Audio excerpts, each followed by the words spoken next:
Sixx Sense with Nikki Sixx.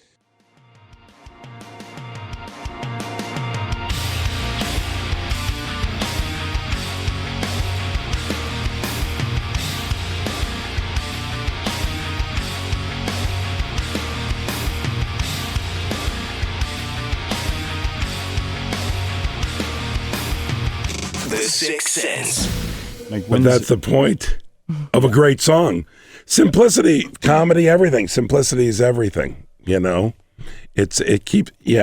Simplicity. That's why I love Leica. Yeah. Simplicity. It is super simple. You know, I film at Sony. One of my shows, I love saying that. One of my shows. One of them. It's one of his 500 shows. Is a Sony show. So I get discounts on Sony equipment. And they have some killer cameras. They do, but the menu system alone is like reading the Bible. Yeah. It's just no, Yeah. no. And you use them, and there's no joy. Like, this is filled with joy. Mm-hmm. Even though this is digital, it fills me with joy. Mm-hmm. So I feel like every shot with that camera is a struggle. It's a struggle. It's a challenge. Like, I feel like photography is about that struggle. It's about finding that moment. I don't want it to be too easy. I really don't want it to be too easy. Well, is that a 50? Is that, what's that, the 50? That's the 50. I mostly use the 35. Me too, but that's a great. Is that the APO? No, it's not. It's not the Summicron. It's the Summilux. It's just a great lens. I mostly use the 35 Summilux. That seems to be. Yeah. Although I've been tempted to get the 28-1.4. Did you get that? You'll be so happy. Did you? What do you find yourself shooting? The Q, obviously, but on your M's. 35s, 28s, and 50s. Yeah, that's pretty much. Yeah. I had a great time. I had for a while the 21-3.4, and it's really fun. It's just I'm in situations where there's not a lot of light. Mm-hmm. Yeah. So you have to do. They have the 21-1.4, but then once they start doing that, you know. Yeah. The APO, then it gets into car prices. Yeah. The Leica lenses. Yeah. It's like, so we just came out with a 28 0.95 and it's $400,000. Well, and everyone's like, oh my God, I have to have that. It's one stop faster. They're coming out with a 75-1.2. That's like the next one on their these thing. guys. I love them so much, but I hate them. I tell them, it is. Stop doing but that. But it's a boutique camera company with a rich history. And so they can charge that, and you know, it's real. When I was at the factory, and I was there, have you been there? Have you had? No, a chance? but I just saw that video of the making of an M10. Did you see that? Oh my God, yeah, unbelievable. Yeah, I couldn't believe it. So you probably toured all that. Yeah, I went there and I could. Everything's hand painted. Everything's by hand, and there's this one section where it like shows every camera they've ever done. And a lot of telescopes, a lot of like really cool stuff that they've done. But it goes back and they'll show photos affiliated with it. And then like the first photo was this, I don't know if it's like a sewage drain cover. And it's like in the middle of Wexler, Germany. And they took us there. And it's like, we like take a picture of it. Now it says like on it in like 1934 or something. Oh, really? And they were like really, really influential and very forward-thinking and smuggling a lot of Jews out of Germany. Again, underground. Pro-Leica. I'm pro-Leica on every level because it makes something that should just be a binkety-bink, not fun, so much fun for me. I don't know. Yeah, amazing. I'm like that way with guitars. I can't play very well, but I realize that I have...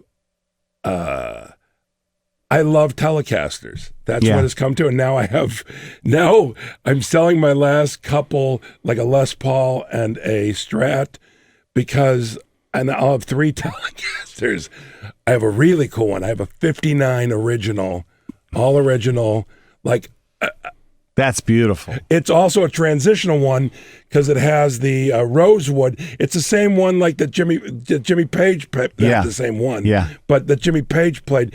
They did a top loader thing for a minute. Yeah. And it's a transitional because there's a top loader bridge. Yeah. And it is actually loaded through the back. It's pretty amazing. And that's and it's nice to get those rare guitars. Like right now, Jen's like, oh my God. No, I just know that you're like, I wonder when I can get it. Like, I feel like you're just listening to him. Like, well, no, I'm like, so yeah, like, so how much you selling that guitar for? Right. Yeah. My wife. If I told you how much, I mean, it's. I got a band It's from nothing my like wife. a Les Paul. Yeah. But it's like 28 G's, man. Yeah, for they go up and up and up and and 59 is like that 1 year, even with Les Pauls or not. Yeah. That everyone's like, wow. Yeah. What did your wife do? Well, she didn't. Are we on the air right now? We're always on the air. No, I mean, I'm just asking. Yeah, no, we were. I will not change the way I talk. Like nothing. We're will just change. recording, and then we chop it all together. Oh, okay, really? Yeah. Oh, That's delightful. we like it like that. But by the way, no, because the best interviews are always just naturalistic, just talking. That's how we do it. We talk. Yeah, it's like, oh, no one's. But I can see you going, no one's going to give a shit about the 28 Sumalux. But That's not true. Well, maybe not.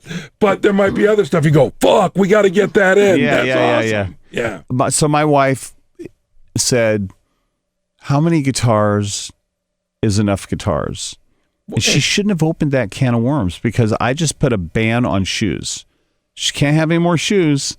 By the way, it's the same shit. It's the same. It's exactly the same. And, the guilt that I feel with every... and I feel no guilt except for how many cameras do you need and how many guitars do you need? Yeah. Yeah, I know. When I left today, ding, dong, the doorbell, yeah. And I was like, oh, my God. She goes, what's that? And I go, like my eyes started twitching. She goes, it's a guitar, isn't it?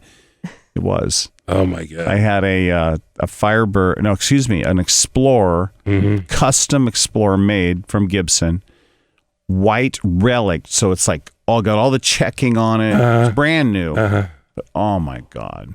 And you then build that for you?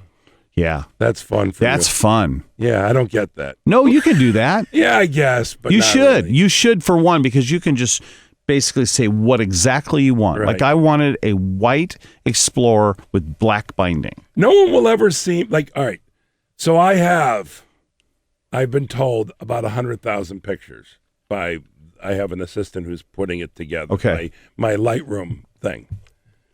No one has ever seen any of them. I've seen them. I did once. I took a class at Leica. Yeah. And That's cool. A film class. Yeah. I wanted to take that. It was the first time I ever let anyone see it, like the class was looking at it, and I got applause. And I was like, oh, okay. Because I've been a comedian for 35 years, okay? And there's a humbleness with learning your craft, whatever that is. And I don't want anyone to see. So I let them see, and I'm like, my gut told me I was a pretty good photographer. Yeah. So my gut told me, but you don't know. Yeah. As far as guitar, I know I'm not a good guitar player, and I do it just for joy. Like I love just sitting and playing in my house. But that's probably why you started being a comedian. Because it was funny with my friends. Yeah. Yeah. Oh, and you had fun. I had great fun. But the odds of me, jumping up somewhere, not gonna. Yeah, it's not gonna happen. But I'm good with that. I mean, I was scared to death when Leica came to me a few years ago, and they're like, "Hey, we want to do an exhibit." I was like, they never knew this, but I was like, "Hell no!"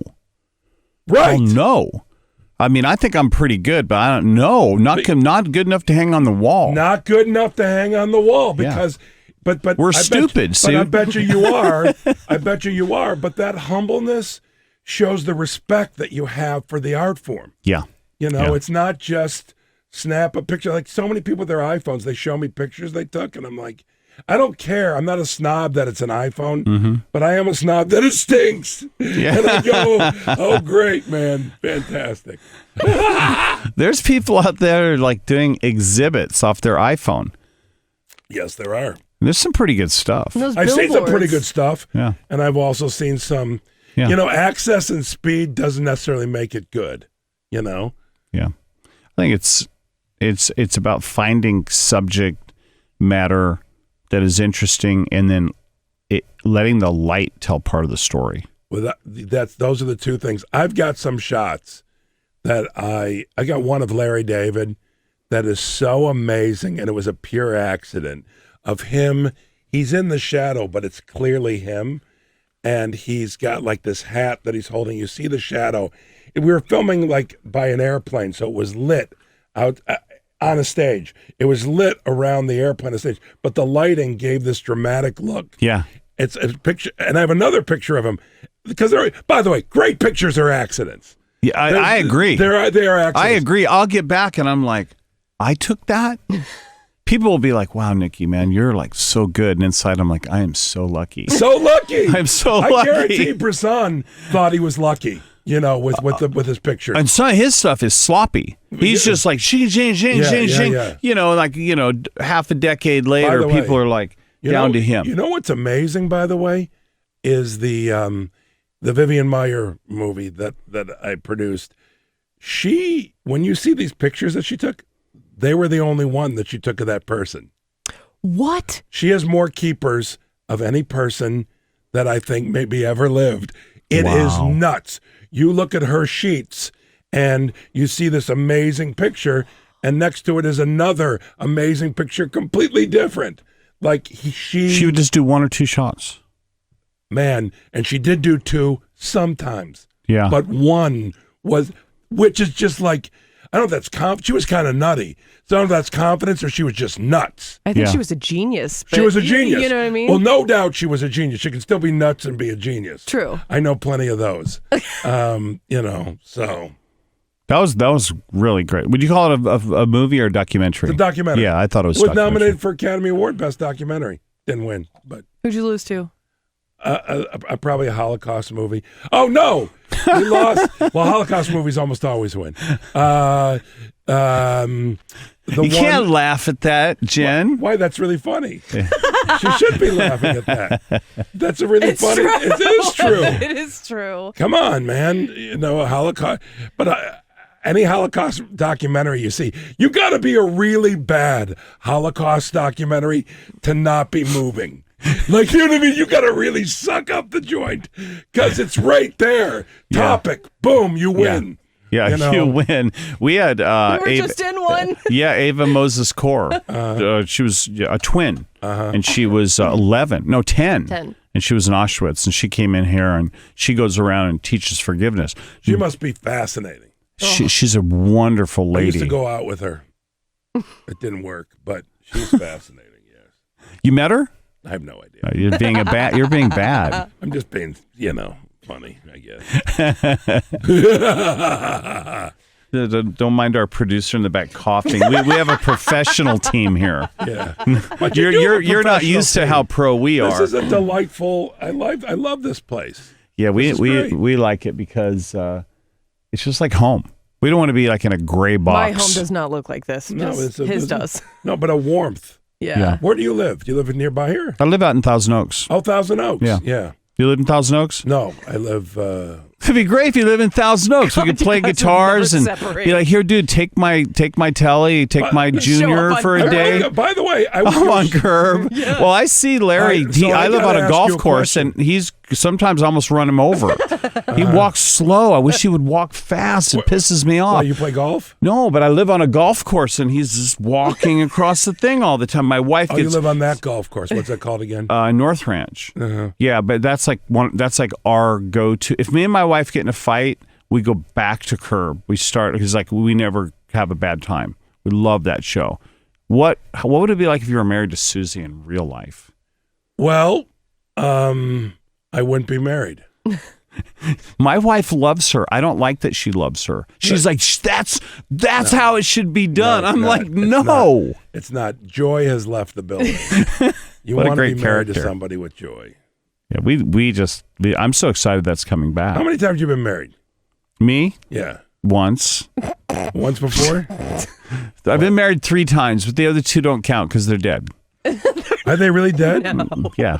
No, all right, stop. No, they're not. But. Did you have any children with either? Yeah, I have 4 kids. You have 4 kids. How old are they? 26, 23, 22, and Satanic 16. Satanic 16 is clearly a girl. Oh, yes. Clearly a girl. Yeah, that one was not. Boys, their bad time is 13 and 14 when they're just incorrigible. But their bad is like taking their bicycle and getting on the roof of your house and driving it into the pool.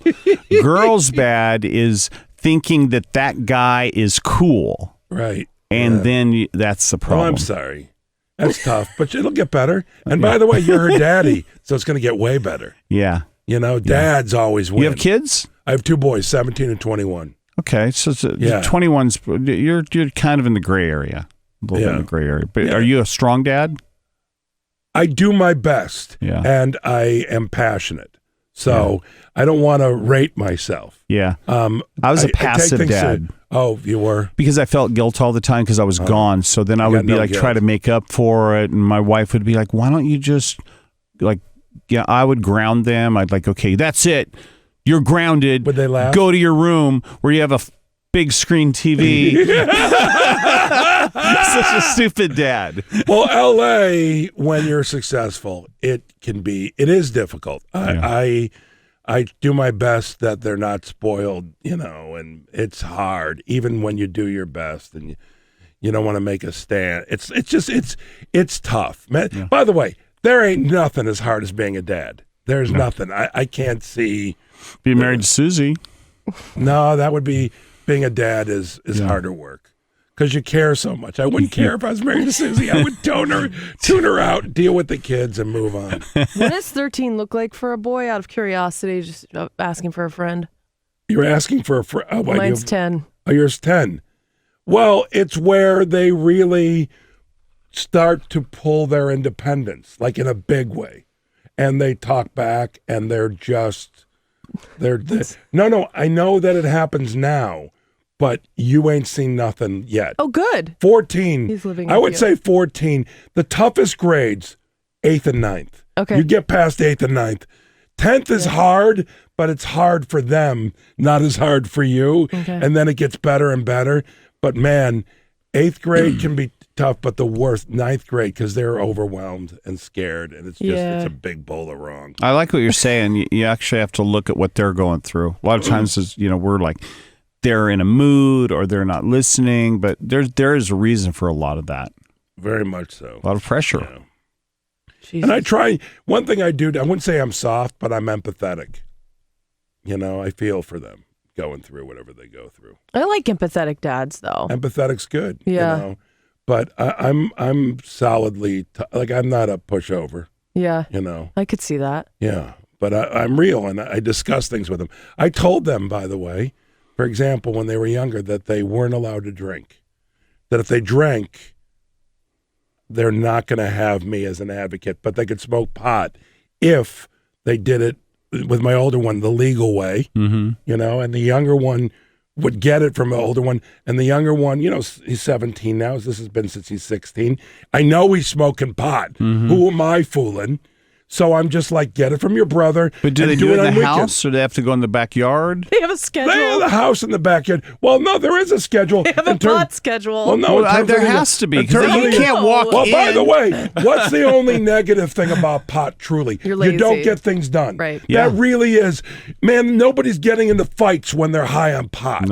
No. Nobody's getting into car accidents. No one's killing anyone.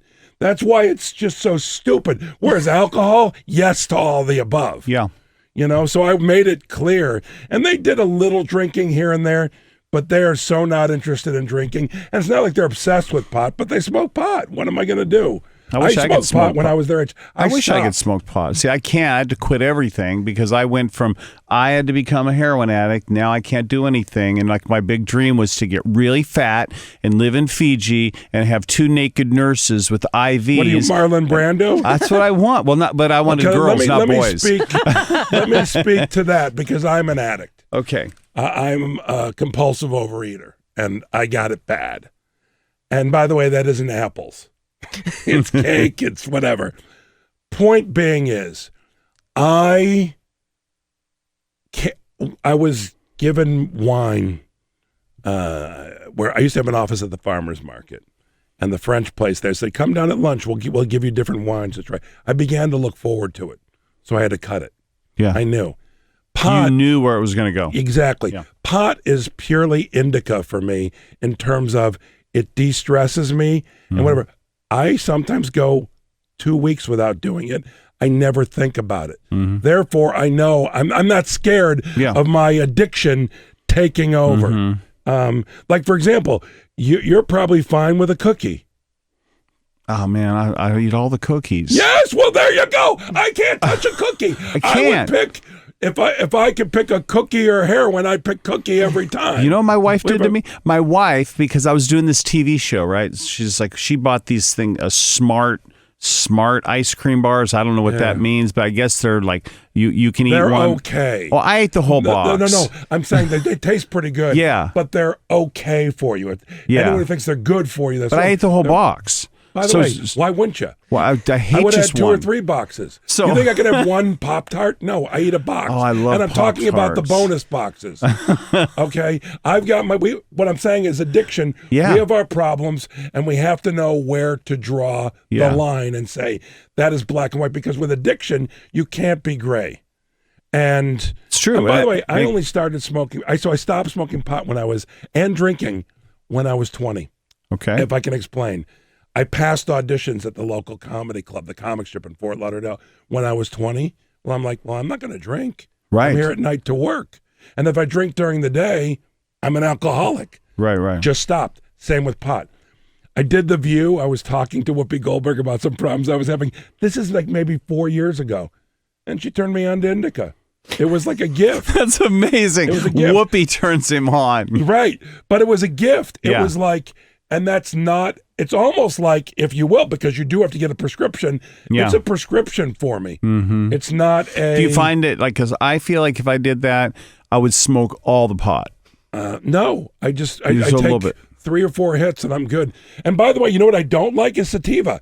I don't like being all out there. Colors, I have friends who like being creative. That way. I don't need to turn my mind on. I need to turn my mind off. Right. That's what I need. What's the difference in, how do you know which one's which? I don't. Well, indica is the one that slows you down, Okay. slows your mind down, makes you peaceful, you go to sleep. Oh, And it's a okay. delightful sleep, and there's no hangover. Sativa makes your mind active. That's what I did when I was a Everything- teenager, probably. Probably, yes. Yeah, because it was and crazy. I smoked some sativa recently, and I saw the new Spider-Man movie a while back, and when I was a friend for dinner. And I got to tell you, it was not enjoyable. I didn't know what scene to the next, and Yeah. my mind was flying. I'm like, man, I cannot do this. This is just, and I'm not addicted to it. I just don't want to do it because I don't like it. Right. Yeah. But I would say, fuck. Welcome back from heroin, though. That's a motherfucker. Yeah, for sure. No, Well, what that's happened really- to me, I have these bags under my eyes today because my wife said no more junk in the house. You do this TV show and you got to look your best. It's a big opportunity for you. And I'm like, what are you, my manager? So no, there's nothing in the house. So what do? I go into the pantry. Like, I didn't know my pantry is like bigger than my original first house. And so I go in this, I spend hours in the pantry and I find the cooking chocolate. I didn't even know there was cooking chocolate. Yeah. It's not sweet, though. I ate it. Yeah, but it's not sweet. I ate it. I smoked a cigar. I ate it. I played guitar till like 2 a.m. I'm so tired today. I'm hungover. So it just tells me I'm still an addict. So bad. No, I am too. Believe me, the minute I start thinking about pot or it takes up any time in my mind or affects me in any negative way, I'm out, man. Yeah. I am out because I know I can't things can't be gray. Yeah. It cannot be gray. Gray is death. But it's gray good is for not your functioning. creativity, right? Because the way your brain's wired, like you just probably just do it. Like you just stand on stage, it just goes. Well, by Did the you way, have to that be gift when you were specific born? about that, I don't have any material. I just go on stage and talk for an hour. That's amazing. Yeah. Any fear, or you just go, I don't know. No I'm going to fear. talk I've about been doing it 35 years. Yeah. You have fear playing the bass? No, I get it. Yeah. Do you know what I mean? It's like, this is an extension of your hand. Yeah. You know what I mean? You've been Both doing sides. it so long. Right. That's how I am with comedy. Yeah. And it's an extension. And so I go up, I do it at Flappers in Burbank on Sunday nights. I do Is that it, kind of like you just like working out it's a ideas? terrible name, by the way. Flappers. Yeah, you just don't want to be around a name like that. But it's delightful. It's a wonderful room, well They run. have great chicken and tenders. I do shows at Largo like once a month. This really cool place. But I just go up, man, and that's what I do. So it's like, but there are people who can't do that, so they will use, in some cases, alcohol, but a lot of cases, sativa. They want to up their game. They want to I feel like go everybody would be places. looking at me. Well, by the way, okay, one time in my life, during the period from when I was a teenager and smoked pot and didn't even realize what it did to me, to using indica now. In between, I used it once. I was doing a benefit at the Magic Castle. I'm in the basement of the Magic Castle. And I'm there with Jeff Ross. He smokes tons of pot, so I don't care that I'm saying this. And he asked me if I wanted to get high because we found out we had like an hour and a half, and it's like a Friday night at the Magic Castle. Where am I going to go into Hollywood to take up time? Yeah. There's no Tower Records. There's no place to just, hey, book soup. I could have. But anyhow, so I got high with him, and it was sativa. I didn't know that then, but I know. I do my set, and I think that I just had the most magical, wonderful set. And what happened was a friend of my wife's told her, we saw Jeff at this benefit the other night. And my wife goes, oh, yeah. She goes, he was a bit weird. He did 45 minutes on stained glass. Okay? And I remember, I can visualize it now. Behind me, there was all this stained glass. Apparently, that's all I talked about. And it was not good. So for me, that's just, I have to have respect when I go on stage for the audience, for myself. Yeah. You know, so I've not done that before or since, you know, couldn't. No. Yeah. Yeah. You sound like you're just like so full of life. You've had this huge career. You're You're not slowing down. You're not slowing down. I'm not slowing down. And it is about the work. But I got to tell you, it's humbling, man, working with a genius. It's like last night I'm at the Emmy party and I'm sitting with Larry, sat with some other famous people at certain points, you know, and stuff. But it's for everyone's agenda. It's all Larry. And then I look at the end of the night, and HBO got him a car. They didn't get me a car. They didn't. And that one I'm going to tell them about. And I'm like going, oh. But you know what I've learned? Like the biggest lesson is be aware when your ego's popping up. Like being humble and being confident. Like talking about your base is the extension of your hands. Yeah. Well, that's confidence. That's part of you. Yeah. It's not an ego. You don't have to prove to anybody that you can play the bass. That's the ego part. Yeah. Someone goes, I'm a better bass player than you. Enjoy, man. Yeah, you know what I mean? Yeah, it's and there's like, no war there. You might be even. You might be. Whatever. If someone tells me they're funnier than me, enjoy. I wish you well. You know, I don't care. Yeah. So being humble and being confident, delightful. But last night was a test of my ego. It just and then we're like also, people just not I'm like with just the like SNL producer who's talking about Larry hosting the show again. And man, come on, I should be hosting that show. And I said to her, and I go, but I understand I'm not going to. I'm not sexy enough. See, Larry is not sexy. Well, a lot of women find him very attractive, but it's not like a sex. Like, look at the band choices that they put on. They're sexy, but they're not sexy. Yeah, like I know. I remember they never asked Motley Crue. By the way, right? How fun would that be? You're in Motley Crue. Yeah, well, but how fun would that be? Louis C.K., Too fun. who's a great pal of mine, he hosted it this past season, and there was a moment where he had to say this. Ladies and gentlemen, the Chainsmokers. And I said to him, I go, how hard was that? He goes, it was so hard. It was so hard to say that. You know, because what is this? Who? Come on, man. Do you know what I mean? It's like, it's the staying power. It's just about, it's about new things, sexy thing. Right now, Larry he's a genius and he's truly great. And they've discovered with him one of the great hosts, like him and Alec Baldwin. But in general, though, they're picking flavor of the month. Who's starring in a movie? They have to. What band is top? Well, and people want to see that. Okay, let me also say, if I may, I started watching Saturday Night Live, first sketch, first night it was ever on. I remember clearly where I was sitting, watching it. It was the Wolverine sketch with John Belushi and Michael O'Donoghue, and George Carlin was the host. And they had people like Buck Henry hosting. Buck Henry wrote The Graduate. point being is, it was only about being great. It was not about, let's do this. Not let's about get pop that. culture. Yes. Yeah. It has become, for many years now, it's about pop culture. And they just won an Emmy for Best Show. The show is still successful. It's still on the air. So on a lot of levels, who am I to criticize?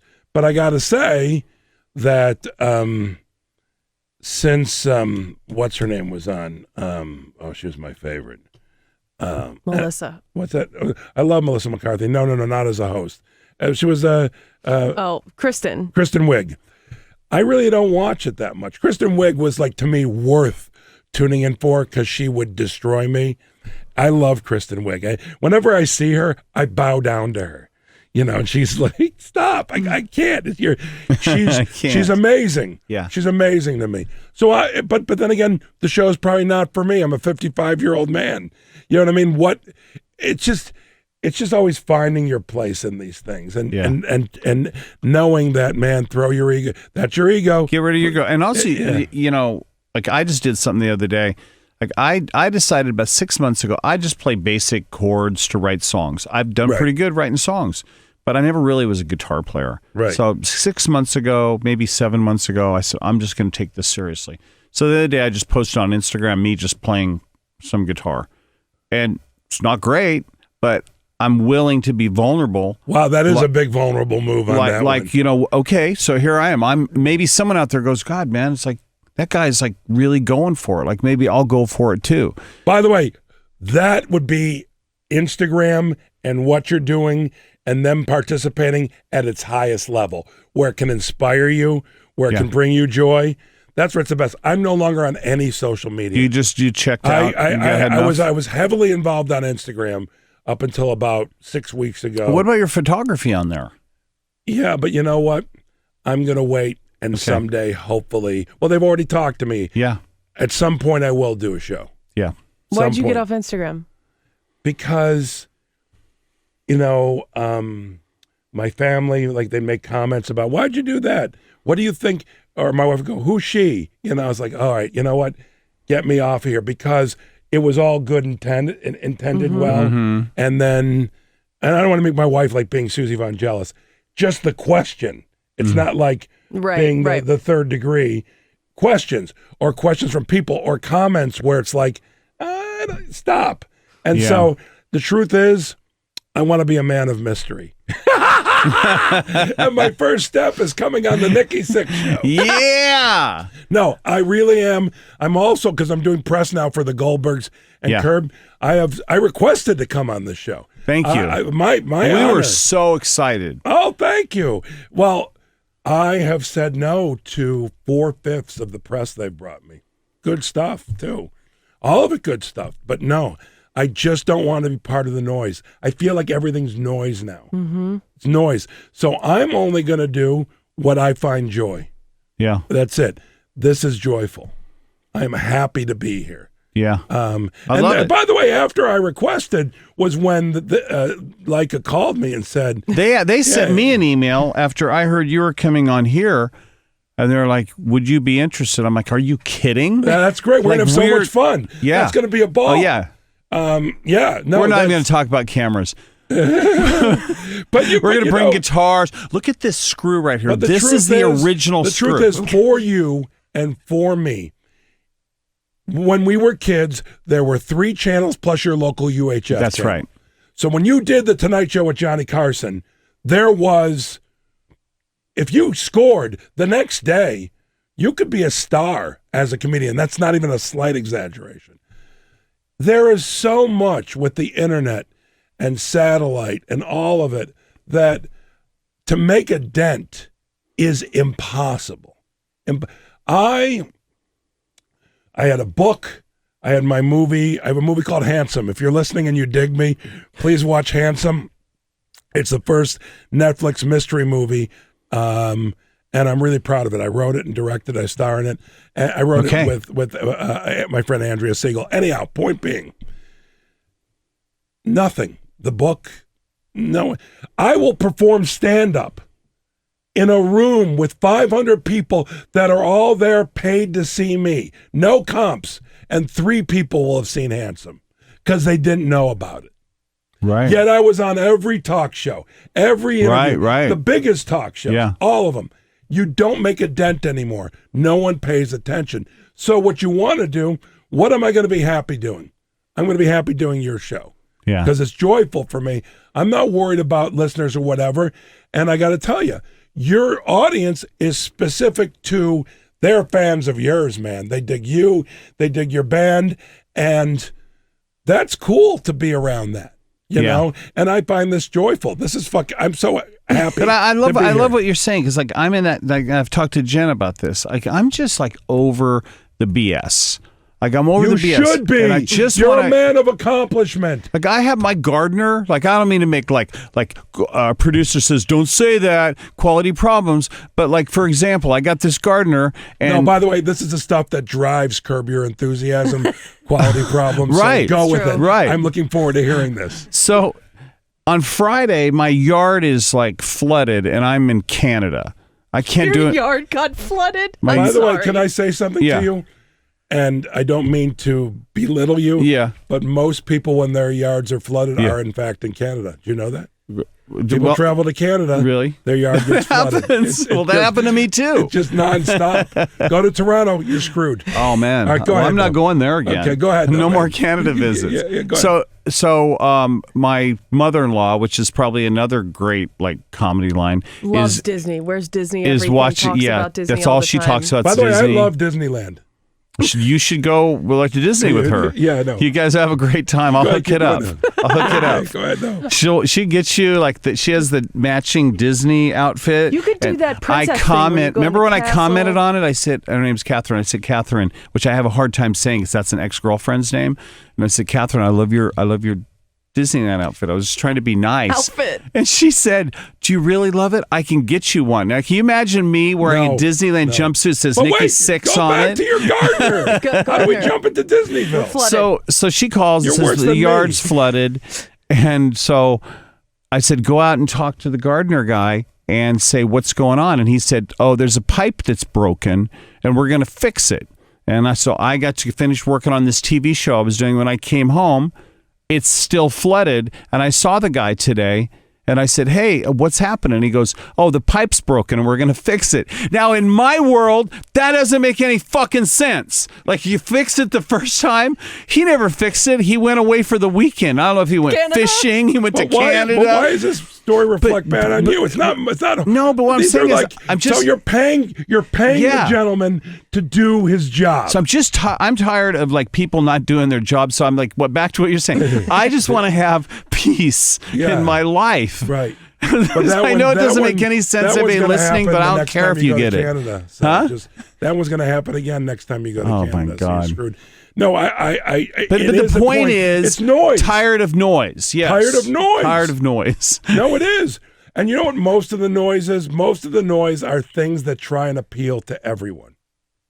The best things that you can do are things that are specific, such as the show. You're not trying to be like the number one show on XM radio. Believe me, there's people on XM radio, and you know this. I mean, I know it because I do the tours. Their goal is to be the biggest thing on XM radio. That's a drag, man. It's like, oh, really?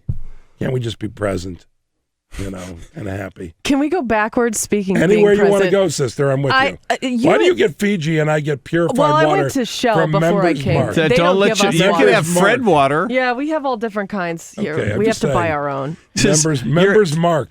His I don't even know what the hell ego. that is. Where's See, it he from? was talking about ego, and then there it that's came. that's more me literally digging good water. Okay, that's a good point. That's not I'm going to an give ego you a thing. Fred water. Hold on. Essential. Have you had that water? My granddaughter has given it to me. I love that water. I don't have a It's granddaughter. a good water. Okay, great. You should get one. But anyhow, Oh no, I have a question. I love water, and I say Fiji's delightful. I've never had a Fred water, but just the fact it's called Fred. Oh, look at it. That is so cool. Was this dude an alcoholic? I'm only guessing, right? It looks like a Why flask. you like it? No, it's got a flask. It's built like a flask, though. I'll be in my car and I'll be drinking it, and the people next to me are like, "Oh my God, that rock and roll guy is just Drinking vodka like it's vodka nothing. straight out of the bottle." It looks like it. I'm fucking digging this. Where do you buy Fred at? I get it delivered to my house. I From found the good it. people at Fred. From But by the Fred. way, no relation, but the delivery guy's name is Fred. But How is it possible that you are in the comedy world and you said that you took a drink and stopped drinking when you were 20? Yep. You never drank again. All right. I'll be really 100% honest and accurate. In the 35 years that I've been a comedian, I've probably had a 6-pack of beer. And the times that I had the beer, it wasn't like a thing. It was like playing softball. There's no water. Yeah. I'm going to have a beer. Yeah. I'm saying like maybe 6 times. Yeah. I have beer in my refrigerator. Do you know what it does? It just fucking sits there for someone to come over and drink Yeah. it. That's not. It's not something that I'm. My problem has always been milkshakes. Right. That's a huge problem for me to this day. More than like if I'm sober for a long period of time, and my record for staying off sugar was almost 7 years. what does that feel like? I wanted to try Delightful, amazing. that. I wanted And to then try I it. had something one day, and it sort of went down a path of just like it was. And by the way, here's the thing that you know as an addict: you don't drink, do drugs, or anything just because you feel bad. You do it because you feel. Any feeling brings about, oh, I'm going to go do this now and do that now. So my son was on the Goldbergs. He was acting on an episode, and I was so happy that without even thinking, I was over at the craft service table. I had a cookie. I haven't recovered since. Yeah. I haven't recovered since. And that was a few years ago. It was like a thing. Now, one thing I've never done that I used to do is I don't binge. I don't buy like a ton of shit food, sit down and get myself sick. I've had cookies, but I still can't. It's should not verboten. And right now I'm sober, so I'm happy. Gives me energy to be sober. Yeah. Have But you ever done this? Comedians don't necessarily drink. I know plenty of comedians that don't drink. I just think that world, it's kind of like the rock world, involves a lot of alcohol or drugs or whatever. And More alcohol than drugs. Look. What about okay. the girls? But I'm going to get to the girls in a Okay. second because you popped in with the drugs. So I worked with a comedian about 33 years ago named Sam Kinison. right. And it was before Sam was famous. We became really tight, had the best time. Every night, dude was doing blow Right. in the condo that they put him up. He'd say, do you want some? And I'd always say no. I was 20 years old, 21 years old. Yeah. No. Every night, drugs. We saw where that sort of ended up. You know what I mean? In terms of that world, that doesn't exist. Like most of my peers, I don't know. The ones that did drugs are dead. You know, recently, like Mitch Hedberg or what the heck? These are fine, excellent comedians. And I knew them, excellent people who the drugs killed them. So it's not like a casual. I know one person right now, well-known comedian that's got huge problems with alcohol, maybe drugs, but I'm talking about gigantor problems. I'm not going to say his name, obviously, but it's not something that runs amok. But a lot of people do drink. Was it the generation before you that was really just, like when you were coming No, up? it was a different generation. You just don't hear about drugs the same way that you did when I was younger. That was a normal thing. People doing blow all the time. I mean, all the time. No one has a story, whether it's in rock and roll, comedy, whatever. Like they did drugs and they have a happy ending. They either did drugs and they quit. Right. Or they do drugs and they die. Or go to jail. Or something. Something. Yeah. Yep. There's never a happy ending. There are no happy endings. I watched this And by documentary. the way, how many fat old guys do you see? Well, now we have to really be careful. Like just age-wise. Well, but I'm saying Yeah. I am not going to be an 80-year-old fat guy. That's why I work out every morning, and I'm sober right now, and I should give myself props for that. Yes, you should. But because there's no happy ending there. Mm-hmm. It's a slower death, but it's also racked with illness. It's good that stuff. it's good that you're aware of that. All right, so women are There's always been women. I wonder what like a comedian groupie is like compared to like a no, rock. there always have been. Yeah. For years, they're always there. Here and there. Now, it's ridiculous. More. There are more hot women hanging out at comedy clubs. It's the opposite in rock and roll. The chain smokers can't get laid. By the way, I think that's a problem on many levels for them. Like their own thing. No, I really think comedy is really hot right now. Yeah. Like the Comedy Store, every show sold out. And there are tons of beautiful women. Do you think Netflix is killing comedy? No. You think it's bringing life? No. I think it's a coexisting thing. I wonder the fact that our country is so divided, comedy is so more important right now than ever, at least in recent history. Well, I'll tell People need to laugh. I will tell you the dual thing on that. Amongst liberal-minded people, I'm liberal-minded, which means I'd vote for a Republican. I would vote for anyone who I think is a good human. I don't care. I'm not partisan. I'm an independent. I'm not partisan. But I am definitely a liberal-minded person, which means I'm open to all of it, And I think that people who are upset with the way our president and the way the racism and all this stuff is going on, they want comedy bad. They don't care if you're specific to the topics. I'm not good at political comedy. I have strong opinions, but I can't make it funny, so I don't do it. I just don't, because I can't do it. I appreciate anyone who can do it. Now, the people who are more conservative in nature, more Republican in nature, whatever that may be, right? They are in dire need of comedy and want comedy. They just don't want you to talk about the subjects.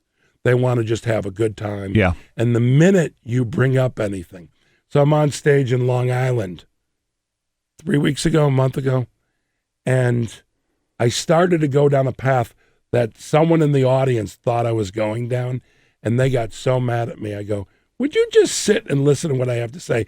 And I go, I'm about to get really political, but please listen. And I said, do you know what I do when the world and the politics, and I read 3 newspapers a day, so I'm not ignorant to it. But when I'm overwhelmed by it, you know what I do? I go outside and look at a tree. And if there's a breeze, look at me. There's a breeze. It's a tree. And it's like, things are going to be okay. Yeah. I looked at her, I go, that's me getting political. Did I offend you? She goes, no, I'm sorry.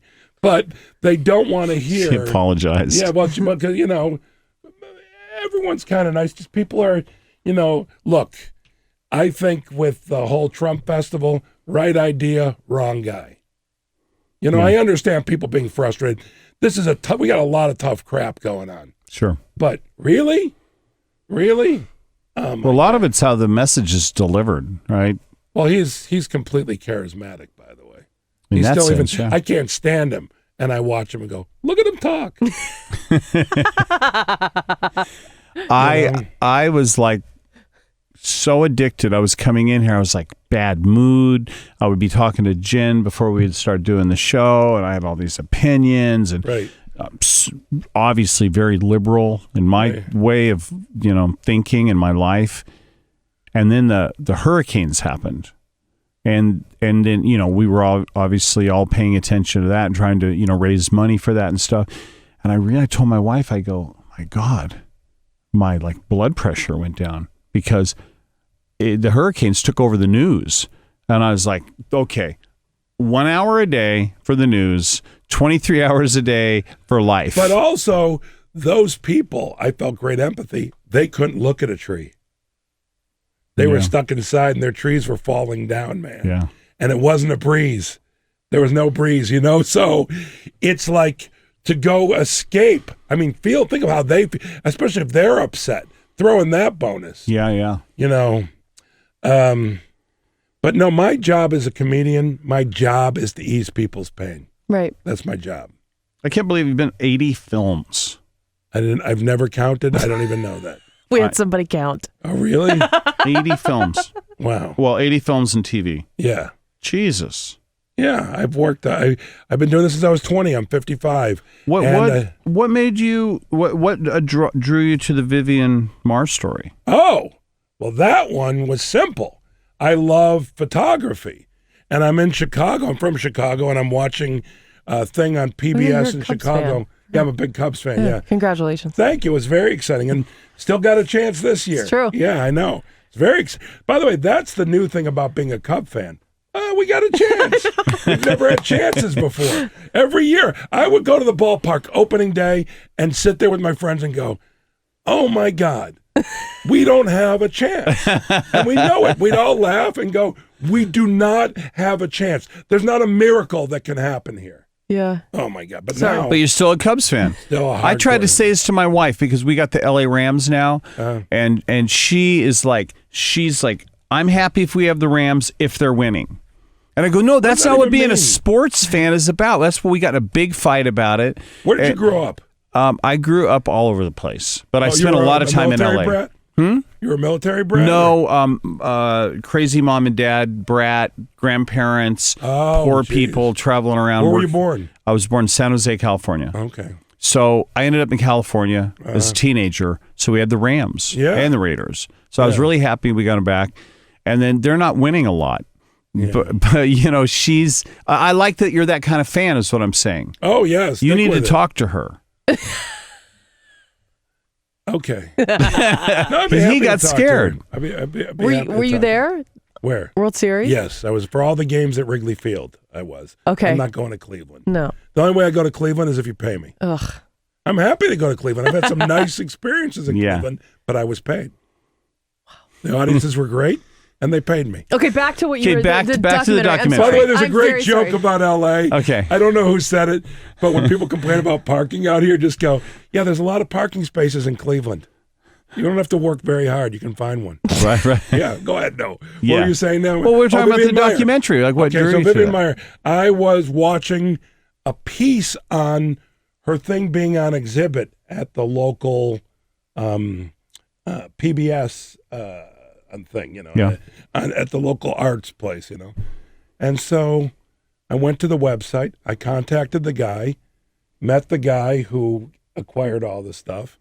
And I said, I'm going to tell you some really weird things right now. I will help you make a documentary. You have to direct it, and I don't want any money. And he's like, what? I go, so at some point in the future, you'll give me some prints. And it's not like a lot. Like you'll give me some prints, you know. And I will help you put this together. And I put the whole thing together. I got him teamed up with his co-director, who I was bringing on to be like the producer, because day to day I couldn't do it. I was either filming Curb or the Goldbergs. I'm not sure which. I'm so busy. I don't know. No, it would have been Goldbergs. I don't know. Point being is, I hooked them up with the company that distributed it, the whole thing. So I put the whole thing together, and I was so proud. And I can say it's a great movie because creatively I gave some notes, but it's not my movie. So if it's my movie, I can say, like Handsome, I'm really proud of it. Yeah. And I think it's the best thing I've done, but I'm not going to tell you, it's great, you got to watch it. But I can say Finding Vivian Maier is great, and you got to watch it. And I got probably like a half dozen prints. It's great. Oh, nice. Where'd you put them? They're in my house hanging out. You know, they're delightful. I picked out which ones I wanted. Yeah, how cool. They're a series of one, each of them.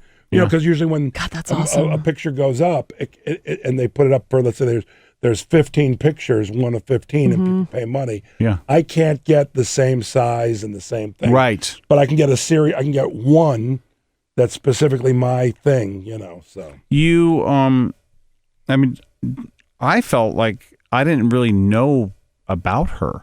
Well, who knew about her? I mean, it's No one knew about her. Believable. She was a complete unknown. A guy, this guy, John Maloof, goes to those bidding places when people's lockers have been there too long and just randomly bids on this woman's stuff. He opens it up and he's like, are you kidding me? Right away. And all he did was search for her, whatever. He was so noble in his whole thing.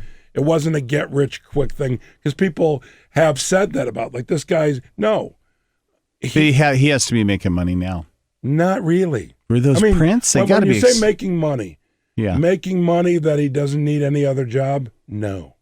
Okay. Yeah. So Yeah. there you go. No. I But think he it was is Prince making some money, but it's about, here's the thing. It's more about, like, he's way into getting her stuff in the Museum of Modern Art and stuff like that, which is hard because she never was able to say how she wanted things printed. See, that's a big part of a photographer is saying, I want the darks darker. I want this. So they're putting up what they assume she would want. Like a painting, that the person painted that. A photographer, while they were alive, if they printed, that's how they wanted it printed. Yeah. You know? So he's having trouble, but I think the work is just so, say that when you show it. Go, we don't know. Like, do a disclaimer because her work is so worthy of being enjoyed. I can't believe that's a thing even.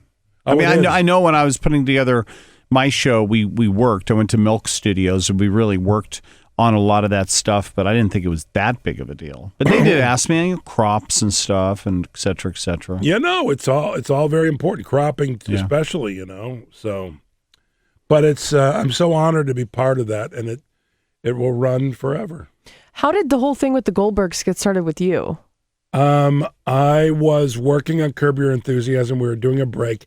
I was writing a version of what turned out to be Handsome.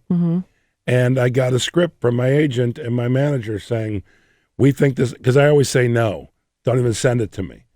They said, we think this might be good for you. And I read it and I'm like, it's kind of like Archie Bunker kind of thing. And I could do this in my sleep. Yeah, I'm interested. And then they met with me and boom, I'm doing it. So there was nobody else in the running? There was no auditions? There was no... I think they looked at other people. Okay. I was not part of the auditions. Like they looked at different people. And then when they thought of me, it was different. So it's a perfect fit. Was it just greenlit? Yeah, right into at it. the time when I came on board, it was already a pilot. Yeah. And I knew when we were filming the pilot that if this show is given a good time slot and or support from the network, it could be a hit. And it's a hit. When do shows go into syndication? Now, today, Goldbergs officially went into syndication. Really? Today. Yes. Congratulations. That's so rad. Thank you. That's awesome. It's very exciting. I don't know what that means for me financially. I really don't. I want to know. No, I'm being totally honest. I don't have a clue. Yeah. I do not know. It just like when you hear like a show's in syndication, you just assume everybody's Well, just I can rich. tell you Yeah. who's making money is the studio and the people who are behind the show, who own a percentages of the show. I don't own the show. Right. I just get a nice salary every week. So I don't know. Yeah. Next year I'll negotiate some bigger. Yeah, some bigger stuff. So what's happening with Curb Your Enthusiasm? Curb Your Enthusiasm. So You want to Goldbergs talk about from- that? You want to talk about that? I want to talk about everything. Okay, good. Whatever you ask me. Okay. Goldbergs is You September want to talk about Pirates of the 27th. Caribbean, the ride, and the movies? I'll have opinions on both. Books? Books? Yeah, I love books. Right. Pirates of the Caribbean books are the best series ever. I love that you shook your head. There is no Pirate. To my knowledge, there might be. Probably kid books. There probably there has No to be. way. Yeah, Oh, no. I would guess like a color, like the story of the movie in a book. Probably Johnny Depp gets even a piece of the pops up. children's book. I bet you he gets a piece of. Yes, he does. What was that? Oh, Curb Your Enthusiasm. So so the Goldbergs premieres on network again, new episodes on September 27th. That night in New York, You have we a busy premiere week. Curb, which premieres a few days later on October 1st. So Goldberg September 27th, Curb October 1st, and yeah. That's exciting. It is exciting. For me, it's very much, I don't know what to expect. Meaning, I've not had Curb on the air while the Goldbergs was on the air. So now I'm on one of the top network comedies and on probably the top, cable satellite comedy. So I don't know, because I don't want to assume that, people are going to be like, every 5 minutes. Right now, they're every 10 minutes. Yeah. But I don't know how it's going to change. I don't know any of it. Does Curb pick up like, does it visually look? No, Is it, it looks the same. It's the way I like to describe it is more of the same yet different. Okay, I mean, We're not going to change the tone or the feel of the show because that's what people love. We were sad when we couldn't watch it, when we had every show watched twice. So there was, don't throw anything at me. Don't throw my water at me.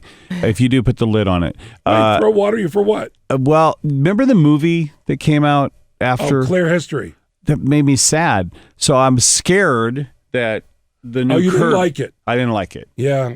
I mean, no, you know. But I was going, oh no, I want. I had nothing to do with it. I want Curb but to I be. also want to say on behalf of Curb Your Enthusiasm, if you love it, Larry gets the credit. If you hate it, he gets the credit. Yeah. No credit. Yeah.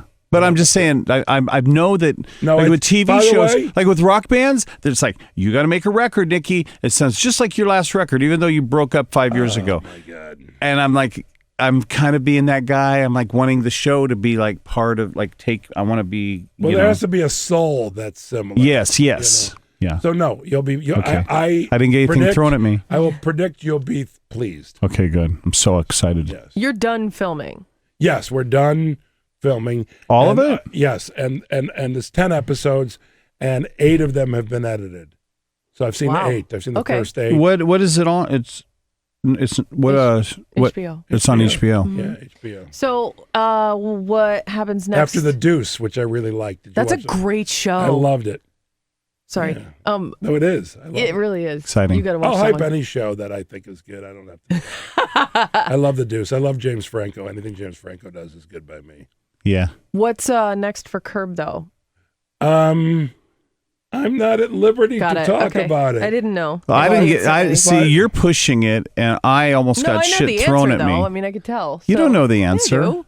What's the answer? There's another season. Oh, that's a good answer. Yeah, It's a good guess, but it's only only a guess. right. That's not really going out on the limb. Are I you went done- out on the hold limb. Are you done filming the Goldbergs for the year? No, we finish in You go- March. Okay, and then what happens after March? It's not at liberty I to go on a little say. vacation. See, it's I was same supposed to face. be shooting It's a another movie. season. I was supposed to be shooting a movie for Netflix, and I had to. I was going to direct it and star in it, but I can't do it. Okay.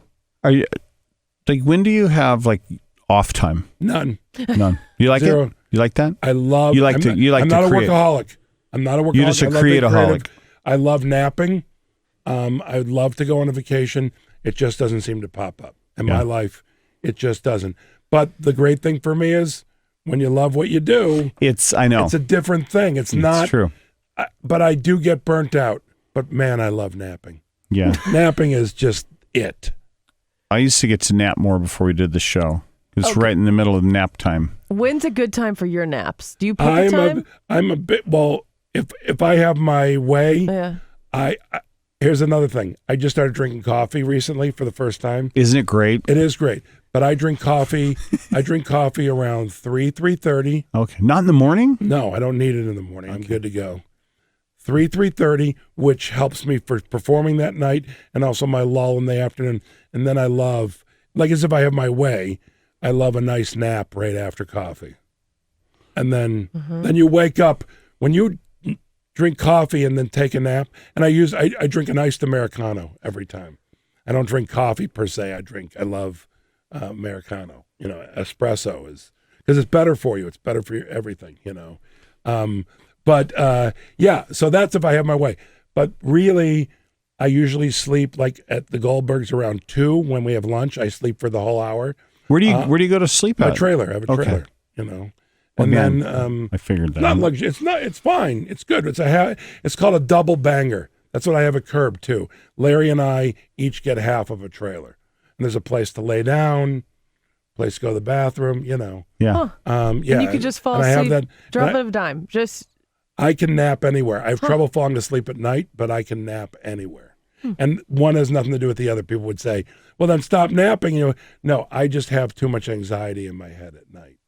That's why the indica would help. I love napping. I would wake up like a little bit like in a bad mood right when I first woke up, and then I would get this like burst of energy, and my kids would be like, "Oh, my dad, stop that burst of energy!" And I need to put it on somebody. I need to work with somebody or talk to them. My kids would just be like, "Dad just got done napping," and I know I can't say who it is, but this certain lead singer, and this is friend of mine's wife was his assistant, and man, after he took a nap, it was like a kindergartner. He would like throw rock star temper tantrums. Well, the truth is, you can wake up from a nap and not be delighted. Yeah. It can bring out the thing. That's what the coffee really helps you. So if you're groggy, but you got to give other people respect to be groggy on your own for 5 to 10 minutes. Yeah, you need that little bit of time. That public, like when I wake up at lunch at the Goldbergs, I'm not feeling very pleasant when I first wake up. But give me 5-10 minutes of sitting up and splashing water on my face, brushing my teeth, sort of twisting my neck, I'll be good. But if you caught me the second I wake up, it's not a pleasant time for anyone. It's not. So outside of these incredible, successful TV shows, yes, you were talking about the Netflix movie. Yes. You said it's not going to happen. Oh, the new Netflix movie. Yeah. It's delayed. May happen the year after. I don't know. All right. Yeah. Do you keep going for other things, though? I mean, I have so many things in the pipeline. It's a big ball. Okay, good. Right now, I'm prepping because I'm working the road a lot. I'm prepping an off-Broadway show. Okay. While I'm doing all this, too. First? What's that? First one? Yeah, first off-Broadway show, yes. How exciting. God, you guys are the same. You cannot just hang out with like one dedicated thing. You have to have, I have 2 shows. I have 2 bands. I have photography. Well, by the way, there's a couple things about that. Number one, I don't care what I do as long as I'm feeling good about it and creative. So what I was going to say, it's hard to say no to a great idea. Mm-hmm. It really is. It's like, this is a great idea. It's also hard to say no to a financed idea. It's not so great. Like, they'll give me all that money and they'll make that. No, but it's not that great. You have to be really honest, and so you say no. But if it's a great idea, you got to do it. And then a bad feeling is when you have a great idea and it fades away and nothing was done, and you get a little regret. Like, why didn't I push that or whatever? No, I just love doing it. But I got to tell you, I love sitting and being one-on-one with somebody. I love having coffee with friends. Mm-hmm. I love taking a nap, as I said. I'm not a workaholic. Yeah, you get that time. If a vacation was the right thing and the right time, I'd be cool with it, Yeah. You seem like you just love life. I do dig it very much so. It's fun, right? Yeah, it's really fun. Especially when, I've been in situations where, I didn't know if I was going to make it. And now I'm like, when that day comes again, I want to be sure I milked everything out of it. Like, I'm aware of that. Do you feel like you're aware of? Well, all I can tell you is your mortality? I'm not going to go into details, but right now you're seeing me at the worst in my life. Right now you're seeing me at a low that I am not escaping anytime soon. Energy-wise? No. Life-wise. Life-wise. Yeah, I've got a whole litany of things, and I'm not nitpicking, litany of things that are just pushing me down. How do you keep waking up? I just do. That's a skill. That's, what? Whatever it is, I do. I'm coming here. I'm happy to be here. Yeah. I'm going to be joyful. I'm not going to bring others down with me. Right. When I work, some days someone will say, you're sad. And I go, yeah, I am. Yeah. But I love now that you're telling me that, and then all the stuff you're talking about before, it's very inspirational. You like looking for, you just don't want BS in your life. You want to be happy, and you keep pointing out positives in negative situations. Got to, man. Yeah. Got to rise above it. Yeah. And it is truly overwhelming sometimes, and it beats the crap out of you. You have good friends? I have some great friends. Yeah. Great friends. It's important. Yeah. Yeah. And coffee. Love the afternoon coffee. I mean, I love my afternoon And I think texting is a relationship. Mm-hmm. Some people don't. What do you think about that? Okay. Now, I disagree with you. Okay. With the people that I text with. The people you text with, it might be a delightful thing. For me, I'm too sensitive to text. Because I picture it stopping and then whipping their phone down going, fuck him. You know what I mean, man? Because I was ignorant in my world where I would write thoughts, feelings, here's what's going on in text, and I get 2 answers. And I'm like, get me out of here, man. And then people canceling it through text all the time. It's like, Oh, I don't like that. No, so for me, it was a bit texting. I do it, but more so for informational things like what time, where, here's what's happening. Not, although I did write someone the other day, a friend of mine, that I felt sad. She was empathetic because I knew she would be. Was it a delightful person? A paragraph? No, just a couple. I just wrote, I'm sad. And she wrote you back a paragraph? She wrote me back a little longer than 2 words. Yeah, she wrote me back probably 3 sentences. Me and Jen do that. No, we don't. What are you talking about? No. You text me I say late nice at night things after you to drank some wine. Shut up. I say nice things to you, and then you come back with some sort of pornography that I didn't ask for. Hey, Nikki, I'm having a hard day. Because I'm trying to make you feel like lighter about life. No, okay. I'm trying to lift you up. Porn? That's just not porn. What we're saying is we collectively can bring you up.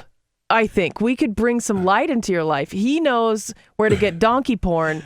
By the way, donkey porn would make me vomit.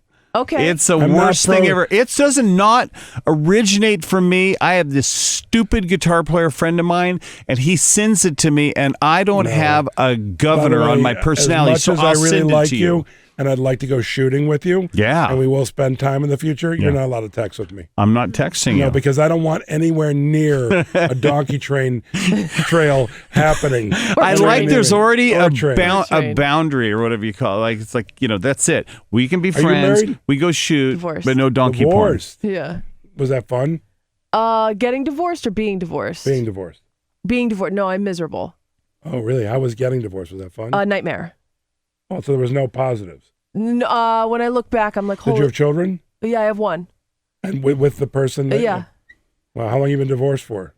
6 years. She hasn't really moved on, but that's okay. I enjoyed getting divorced. Twice? So much you went for a second time. Do you know what 50% is twice? Have you been divorced? No. You're married? Yes. Happy? Very happy. How'd you get there? To what? Happy. Just I'm happened? just happy. Yeah? It has nothing to do with my marriage. I'm just happy. Yeah. You said this was the lowest time in your life, and that's a big thing to step out and say to strangers, but no, it is. It is. And but I can't go into details for numerous reasons. Oh no, I know. I'm not asking for details. No, I guess I love that awareness, and I don't know that I've seen that in many people before. And you asked me like, you've been divorced, how was it, or how are you? And I'm miserable, and I'm willing to say that out loud. And it's you a son or a daughter? A son. How's he? He's good. That's all that matters. He's a great kid. Yeah. No, it's the truth. It is true. That's the premise, man. Yeah. It's like nothing's about me. It's about them. But you have to make sure that you take care of you. And I know. By the way, every morning, I swear I do this. I even talk about it in my stand-up. Okay. I look in the mirror, first thing, and smile at myself, which makes me laugh because it's so absurd, but it sets a tone. I love that. It sets a tone. So you do have to be kind to yourself, but sometimes it's so hard to be kind to yourself. And the world is so difficult and hard that you being tough on yourself too, wow. But we all do it. Mm-hmm. And the goal is to not have it happen that often, Yeah. Do you make time? Guilt? Oh, go ahead. Do you make time for you? I guess in terms of I play a lot of vinyl, and so I'll put on, and I have lots of different types of vinyl. Mm-hmm.